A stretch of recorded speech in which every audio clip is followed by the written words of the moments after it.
since MSM. And Abel makes it into winners semifinals with Terry Bogard. So I've been low-key watching this Terry from afar pretty much all night. This is going to be very, very interesting to watch. Blind's favorite character in winners semis game number 1. Squirtle not letting Terry play the game to start this off. Yeah, that's the thing with Squirtle in this matchup is anytime that he's going to get a hit, any sort of combo is going to get started, Terry's pretty much going to eat 50% off of the strings because Ned's just so lights out with conversions and all of his combos is just he's one of the best Squirtles in the game. Like in terms of all the Pokemon trainers, like they all play this character as a whole, but there is the one character that is like specialized amongst all of them. Ned is like known for how good his Squirtle is. Right. So it does not surprise me that he's so lights out all the time. Because Ivysaur gets the job done for sure, and Charizard is built for this situation where you've got at least a medium or heavy-ish weight character at this percent. But as soon as you mentioned, as I mentioned, sorry, Squirtle comes back out again to try and push the advantage. In these situations, Squirtle's probably going to be used in terms of speed to just kind of run away and reset the neutral. Oh, good parry, F-tilt. And that's an opportunity to switch back to Charizard who can get this stock. And yup, using back air from the entire Pokeball space. Ned was in the center of the Pokeball. Terry was at the very edge and just died. I tell you, man, Ned's spacing is something else. Like that's just what makes his Pokemon. It also just makes him just such a threat in general. Is that his spacing has always been just so amazing. And look at the weight on the air dodge. He's playing this Ivysaur stock so very well right here in the advantage state. How are you going to get through these back airs if you're Terry? Look at him go! My God! The oppression session. Class is in. Take a seat.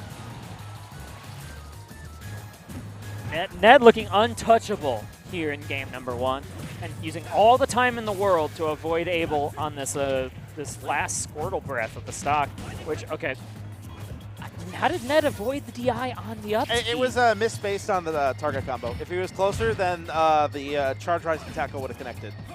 That is the thing. If you SDI out, you can also avoid that, but it was also just kind of poor spacing on Abel's part.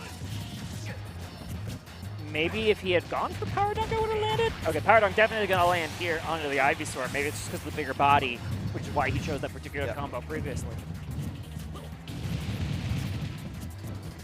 And now the conservative Charizard play, he like kind of dashes backwards, waiting for Abel to press a button and just take the free fire damage.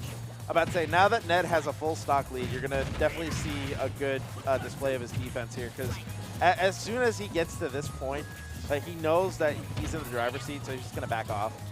Like play neutral, super conservative, just only go in, get some minor hits, not do anything too crazy until he needs to throw out Charizard for the kill.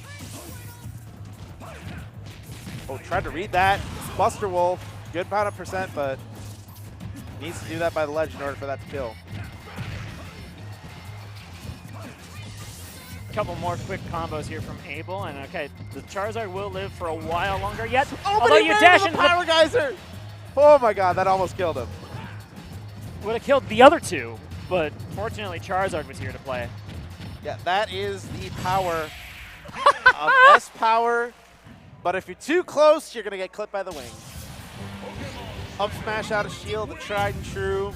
Abel was going for the Yoshi combo. I'm about to say the mash pummel and then hope they do something dumb out of the pummel, but no, Ned did not do something dumb out of the pummel. See, here's the thing. When Terry has S-Power, you kind of have the privilege to do that. Because if you have that, like, you can either, if they're not paying attention, you could just, yeah, sure, I'll throw out Buster Wolf. I'll throw out Power Geyser. It might just hit. Do you want to take that gamble? But Charizard up smash is fast enough. I'm about to say, say, nah, son. I'm about to say, that only works against. It's definitely a matchup check. It works in certain situations. If they're paying attention and they have an option fast enough to knock you for playing dumb games like that, then usually that's what's going to happen. It's sort of a matter of, there are a lot of sometimes these comeback mechanics, and it doesn't just apply to Terry. I think it applies. I'm sure you could find a place where it applies to every comeback mechanic in the game where people respect it too much. So like if you sit there and wait for Terry to power geyser out of that scenario, you're just gonna eat shield damage and be really sad about the position you're in. But no, Ned was proactive in that defense. Oh, almost caught him. A good air dodge up. And Ned just continuing to apply the pressure. Anytime he gets an opening, he's just full on commitment. It's like does not go for any sort of mix-ups or drag downs, so he just like rides out the momentum all the way. Now at a pretty decent percent, brings out the Ivysaur. Got back center stage. Gotta do Wait it out. Nope. Yeah, he had to do the charge version of the Rising Tackle. Had to space it properly too because that spike hitbox from Ivysaur is still very massive. All Ned really had to do was wait for all the resources to get exhausted there.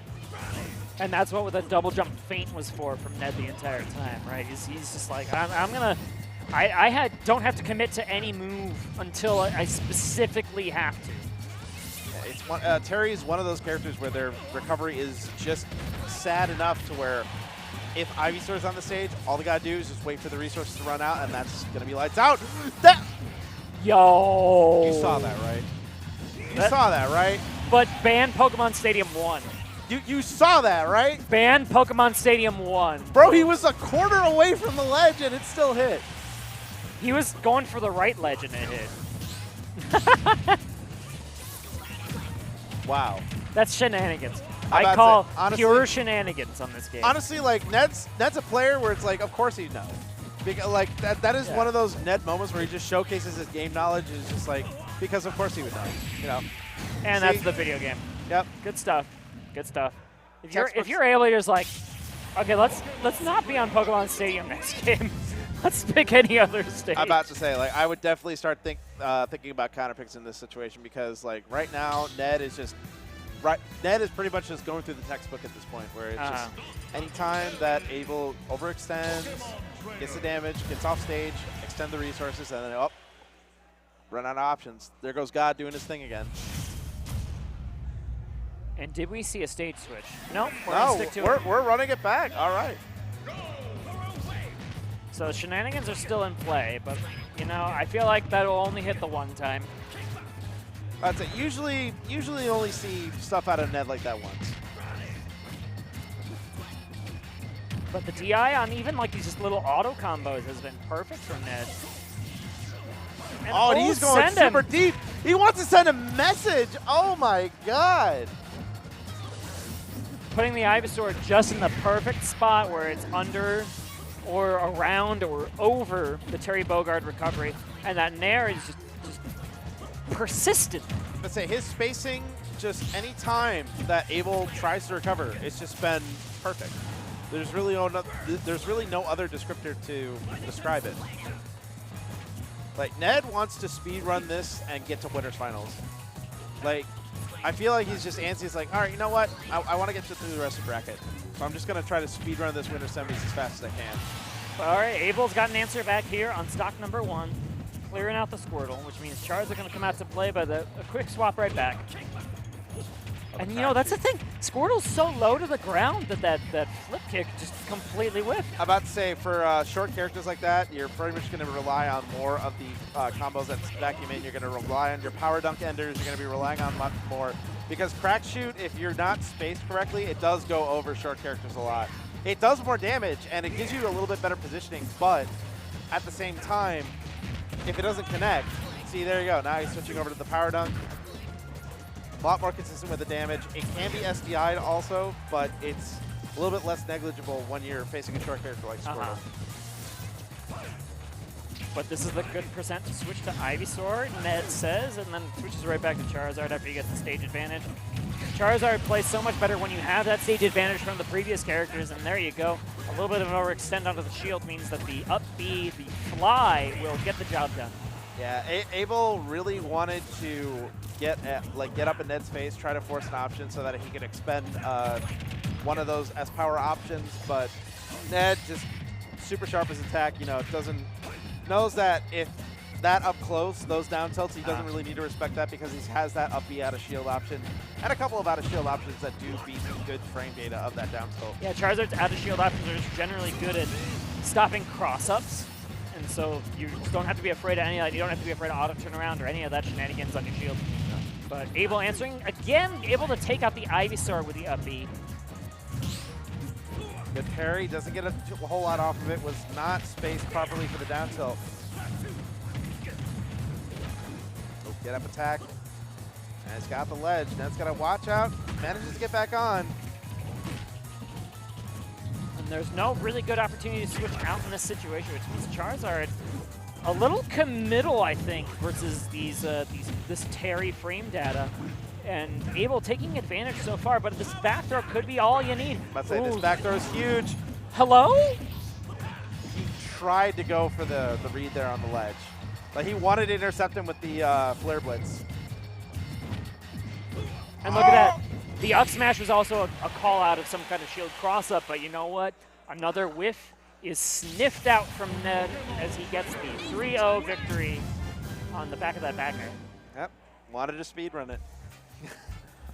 Is anxious to get into winners finals. I mean, the way that he was playing, he just wanted to get through this set as quickly as possible, and he showcased the clinic on the Terry matchup there. Like he was just so lights out, had just the presence of mind to keep pressuring Abel, did not let him breathe for a single second. Anytime that he was off stage, constantly chased after him, constantly kept the pressure on, just did not want to let up whatsoever. Nah, I'm amused.